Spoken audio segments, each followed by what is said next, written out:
Concept आहे तो खूप चांगला कॉन्सेप्ट आहे, राईट. मेन मुद्दा काय आहे की आपल्याला एक ग्रुप ऑफ महिला आणायच्यात, त्या त्या महिलांनी मिळून काहीतरी एक प्रॉडक्ट बनवायचं आणि त्यांनी आपण व्हॉल्यूम प्रोडक्शन करून ते मार्केटमध्ये घेऊन जायचं, राईट. मी तुम्हाला एक्झाम्पल देतो, माझं स्वतःचं एक्झाम्पल. आम्ही माणगावमध्ये एका बचत गटाबरोबर काम करत होतो. जेव्हा मी त्यांना भेटलो ते म्हणाले आमचे हे पापड बनवतो आम्ही, आमचे काही एक सेट ऑफ पापड्स आहेत ते आम्ही बनवतो आणि आम्हाला मार्केट हवं आहे. आम्हाला ह्या गावात बसून मी विकू नाही शकत पुणे मुंबई या जवळपासच्या पेण या महाड एरियामध्ये, राईट. तर तो पहिला प्रॉब्लेम स्टेट. मी म्हटलं ठीक आहे, भारतात बरोबर काम करून आपण त्यांना मुंबई आणि पुण्याचे मार्केट ओपन करून देऊ. जेव्हा आम्ही ओपन केला आणि ऑर्डर यायला लागले त्यानंतर दुसरी प्रॉब्लेम मला कळाली. बनतायत तर खरं, त्याला आणायचं कसं, लॉजिस्टिकही त्यांना सपोर्ट पाहिजे, राईट. तो एक दुसरा प्रॉब्लेम.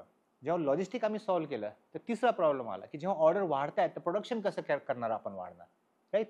तेव्हा आपण केलं की पूल करायचं की चला ह्या बचत गट नाही तर दुसरा बचत गट.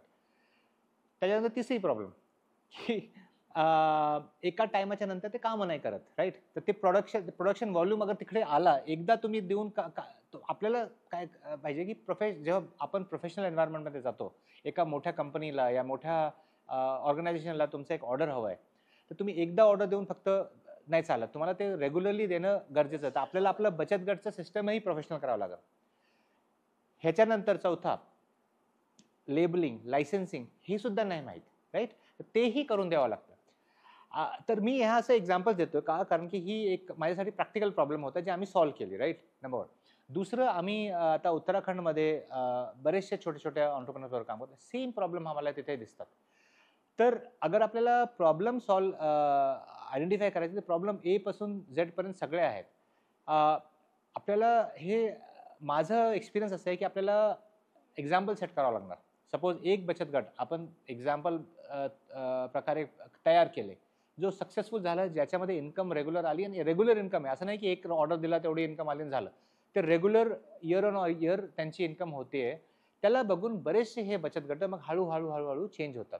आणि हे एक्झाम्पल्स आम्ही काही जागेवर बघितलेलं आहे. उत्तराखंडचं मी एक्झाम्पल तिथे बघतोय, आमच्या कोकण एरियामध्ये आम्ही बघितलेले आहेत, नॉर्थ कर्नाटकामध्ये तिथे बघितले आहेत आम्ही बरेचसे. तर आपल्याला